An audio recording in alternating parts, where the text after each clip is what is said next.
Deiveson Figueiredo is fighting Montel Jackson in October. Now, who's going to win this fight? Well, we'll talk about who's going to win this fight. Let's take a look at their latest performances, in which Deiveson Figueiredo fought Peter Yan, in which both started off very slow until Peter Yan dropped Deiveson Figueiredo in round 3. Oh, nice uppercut there by Yan. But then Deiveson Figueiredo dropped Peter Yan in round 4.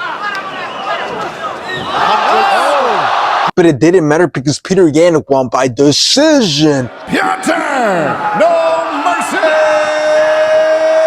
And after this, Deiveson Figueiredo went on to fight Corey Hagen, in which both started off great in round 1, but then the rest of the fight since Deiveson Figueiredo got a knee injury in round 2. Now let's take a look at Montel Jackson's latest performances, in which he fought Damon Blackshear, in which Montel Jackson knocked out Damon Blackshear in round 1. Pike.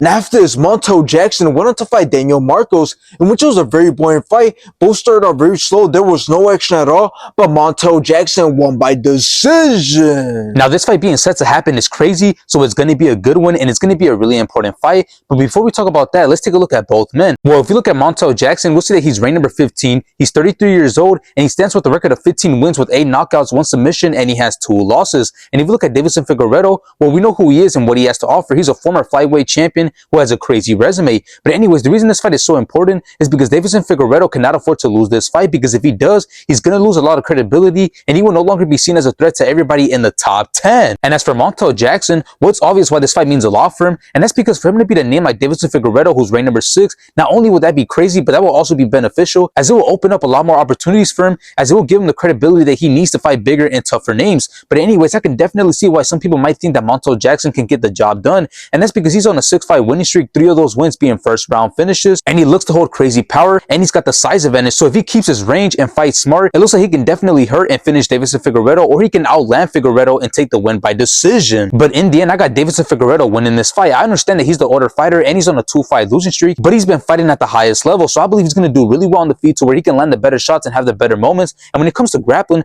I believe he beats Montel Jackson at that as well. So once again, Deiveson Figueiredo will be the one to come out on top in this fight.